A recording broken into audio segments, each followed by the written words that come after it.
Bharat Tiwari encounter मामले में अब तक का सबसे बड़ा खुलासा हो गया है, जिसको सुनने के बाद आपका भी दिमाग हिल जाएगा, क्योंकि मामला 1400 करोड़ रुपए के हेरफेर का है, जिसका सबूत भरत तिवारी के पास मौजूद था। और इसी सबूत को मिटाने के लिए क्या इतनी बड़ी साजिश रची गई, क्योंकि अगर यह 1400 करोड़ रुपए के हेर फेर का सबूत सामने आ गया तो पुलिस प्रशासन से लेकर एसडीएम तक सबकी पोल खुल जाएगी। ऐसे में कौन कौन लोग इस बड़ी हेर फेर की साजिश में शामिल हैं, कैसे शुरू हुआ भरत तिवारी की एसडीएम से लड़ाई, क्या है इसके पीछे की इनसाइड स्टोरी, बताएंगे आपको सब कुछ। लेकिन उससे पहले नमस्कार, आप देख रहे हैं स्वराज पोस्ट और मेरा नाम विष्णु है।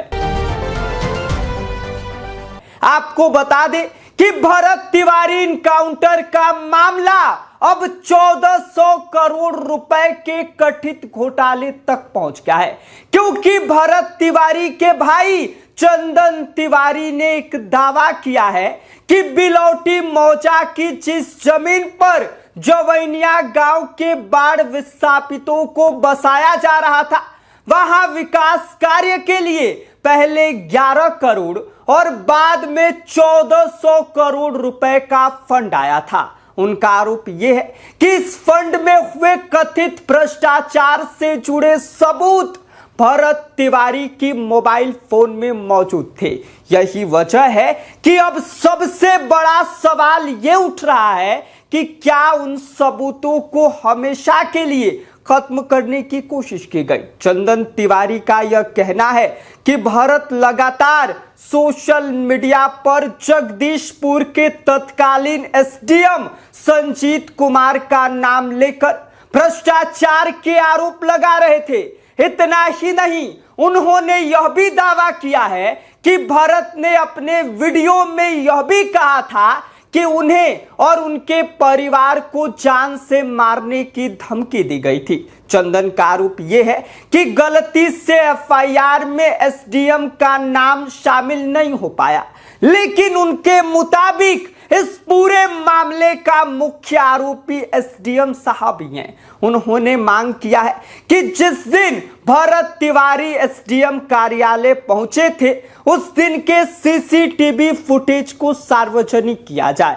उनका यह कहना है कि कार्यालय में भरत के साथ धक्का मुक्की की गई, गाली गलौज कर उन्हें बाहर निकाल दिया गया, और अगर कैमरों की जांच की जाए तो सच्चाई सबके सामने आ जाएगी।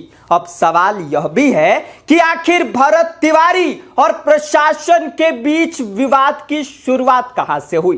दरअसल भरत तिवारी लगातार जवैनिया गांव के बाढ़ पीड़ितों के पुनर्वास की आवाज उठा रहे थे। सरकार ने शाहपुर प्रखंड के बिलौटी मौजा में करीब 5.5 एकड़ सरकारी जमीन पर 70 परिवारों को बसाने की योजना बनाई थी। हर परिवार को 3 डिसमिल जमीन और मकान बनाने के लिए 1,20,000 रुपए की सहायता देने की योजना थी।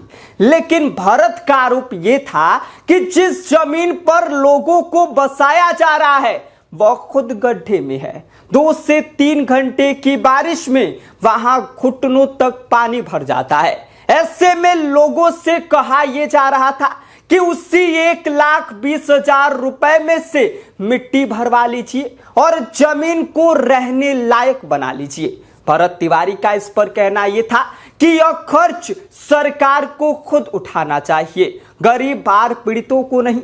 यही नहीं, भरत तिवारी ने यह भी आरोप लगाया था कि हैंडपंप लगाने, बिजली पहुंचाने और अन्य विकास कार्यों में भी भारी अनियमितताएं हुई। 6 जून को उन्होंने फेसबुक पोस्ट कर दावा किया था कि हैंडपंप निर्माण में भ्रष्टाचार हुआ है। संबंधित विभाग ने गलती भी स्वीकार की थी। भरत तिवारी ने इन सब के लिए स्थानीय प्रशासन को जिम्मेदार ठहराया था, जिसके बाद अब इस पूरे मामले ने एक नया मोड़ ले लिया है, जब ज्ञानवापी और श्री कृष्ण जन्मभूमि मामले में हिंदू पक्ष के वकील सौरभ तिवारी ने बिहार के मुख्य सचिव को पत्र लिखकर कथित वित्तीय अनियमितताओं की उच्च स्तरीय जांच की मांग कर दी है। उन्होंने मांग किया है कि जगदीशपुर के एसडीएम और शाहपुर के सीओ की भूमिका पर निष्पक्ष जांच कराई जाए।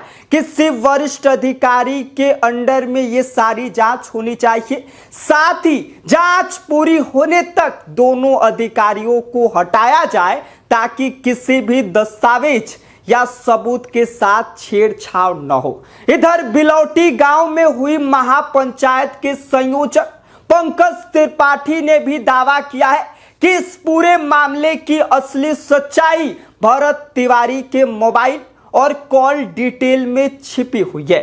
उन्होंने आशंका जताई कि मोबाइल पुलिस के कब्जे में है और अगर समय रहते उसकी फॉरेंसिक जांच नहीं हुई तो महत्वपूर्ण डेटा नष्ट होने का खतरा भी है। हालांकि इस पूरे मामले में यह भी याद रखना जरूरी है कि इनकाउंटर से 2 दिन पहले भरत तिवारी ने फेसबुक लाइव में अधिकारियों के खिलाफ बेहद आक्रामक बयान दिए थे और हथियार दिखाते हुए कानून हाथ में लेने जैसी बातें भी कही थी। वहीं इनकाउंटर वाले दिन अपने आखिरी लाइव में भी भरत तिवारी ने आरोप लगाया था कि उन्हें मानसिक रूप से बीमार साबित करने की साजिश रची जा रही है ताकि उनकी आवाज को दबाई जा सके। अब सबसे बड़ा सवाल यह है कि क्या भरत तिवारी सिर्फ भ्रष्टाचार के खिलाफ लड़ाई लड़ रहे थे या फिर इस पूरे मामले के पीछे कोई और बड़ी कहानी छिपी हुई है?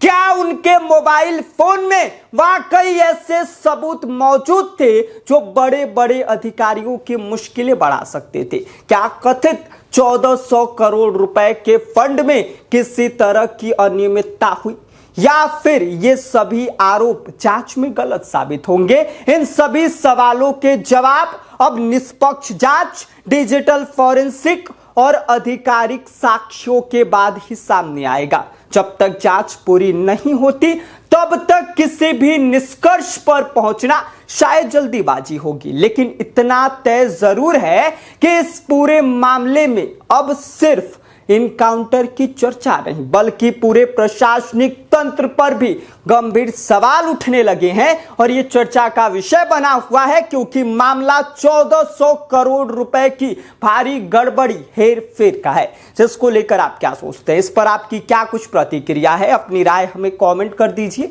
बाकी आप देख रहे हैं स्वराज पोस्ट और मेरा नाम विष्णु है।